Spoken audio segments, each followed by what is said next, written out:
If you're counting on a Social Security raise next year, you'd better think again. You see, what if I told you that your Social Security raise for 2026 might look good on paper, but almost vanish before it even reaches your wallet? That's the reality many retirees, SSI and SSDI recipients could face. Cost of living adjustment is coming, but another bill, Medicare Part B, could eat up most of it, leaving some people with nothing extra at all. In today's video, I'll break down what the 2026 COLA is projected to be, how Medicare premiums threaten to wipe it out, and why Social Security's buying power keeps shrinking. I'll also share real examples of how this will play out for retirees and the ideas experts are pushing to fix the system. Stick with me because what looks like a raise could actually be a hidden loss. Let's start with the basics. On October 15th, 2025, the official COLA for 2026 will be announced. Right now, projections from the Senior Citizens League suggest it'll be about 2.7%. That's slightly above the long-term average of 2.3%. For the typical retiree, it would mean an extra $54 a month. Not huge, but certainly better than nothing. But here's where the story changes. Medicare Part B premiums are expected to rise by 11.5% in 2026. That's an increase of about $21.50 a month. So if you're expecting a $54 raise, Medicare might take $21.50 of it, leaving you with around $32. And if your benefits are smaller to begin with, your increase could shrink to under $10 or even disappear altogether. Let's take a look at how this works in practice. Let's say you're receiving $1,000 a month, and you see a 2.7% COLA coming. That's an extra $27 a month. Now, you might be wondering why this keeps happening. Why does the government adjust our benefits to keep up with inflation and account for rising expenses like healthcare? Well, it's all about how Social Security calculates COLAs. They use something called the Consumer Price Index, or CPI, which measures how much prices change over time. Specifically, they use CPIW, which stands for the Consumer Price Index for urban wage earners and clerical workers. Now, don't let the name fool you. This index doesn't just track inflation for those who work standard 9-to-5 jobs. It covers a broader spectrum of spending patterns. But here's the thing, CPIW doesn't factor in the unique spending habits of retirees. See, when you're working, you spend your money differently than when you retire. Younger folks tend to spend more on education, transportation, and eating out, while retirees spend more on healthcare, housing, and leisure activities. And here's where the problem lies. CPIW doesn't accurately capture these shifts in spending. It relies on data from people who are still in the workforce, not from retired individuals. As a result, retirees often receive cost of living increases that don't keep pace with their actual expenses. It's like using the wrong yardstick to measure something. If you try to measure the height of a building using a ruler meant for insects, you'll get a pretty skewed idea of its size. Similarly, if you use an index designed for workers to measure the spending patterns of retirees, you'll end up with cost of living increases that don't really reflect their needs.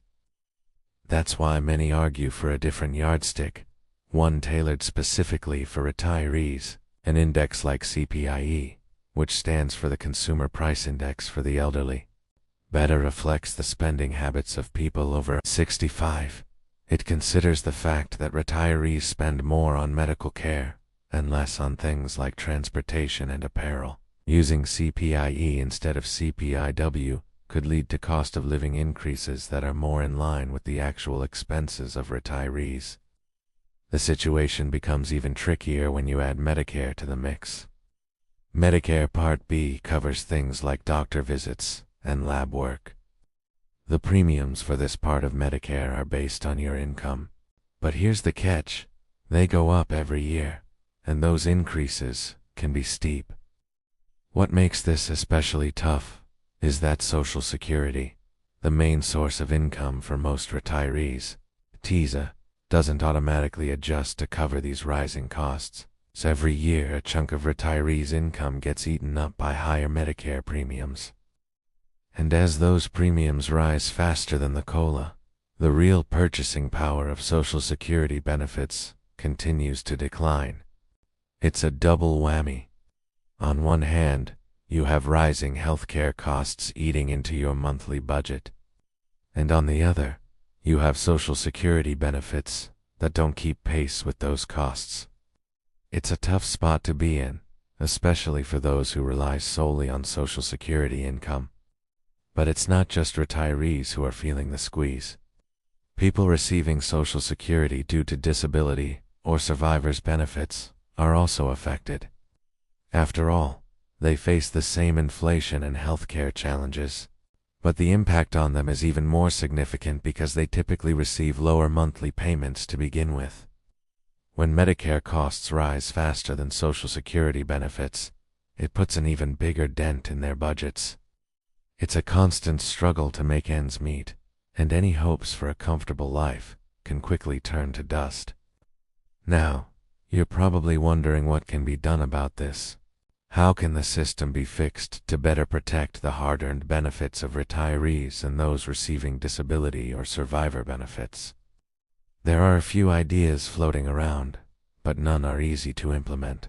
Switching to CPIE, the index that factors in the spending patterns of the elderly, could help ensure that cost of living increases are more accurately aligned with the needs of retirees. But this change would also require an increase in funding for Social Security, either through higher payroll taxes or general tax revenues. And that comes with its own set of challenges and potential drawbacks. Another option is adjusting Medicare premiums so that they don't rise faster than Social Security benefits. This could help ease the financial burden on retirees, but it would also shift some of the financial responsibility to the government.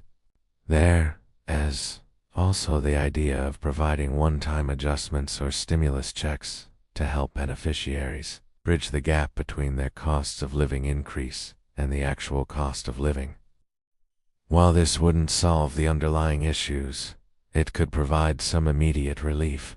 Ultimately, finding a solution that's fair, equitable, and sustainable will require careful consideration and compromise. It's a complex problem with far-reaching implications. So what does this mean for you? Whether you're still working and planning for retirement or you're already enjoying your golden years, it's essential to stay informed. Keep an eye on those headlines about COLA, because they directly affect your bottom line. Don't let the numbers game become your retirement blues. Arm yourself with knowledge and be proactive. Understand your options, explore available resources, and make your voice heard. After all, your golden years should be just that, golden. Don't settle for anything less. Now, if you're eager to dive deeper into this topic, check out my video on whether Social Security will run out of money. I break down the latest projections and expert opinions. Just click here to watch that video next. And if you found this video helpful, please give it a thumbs up. It helps others find this information too. Thanks for watching.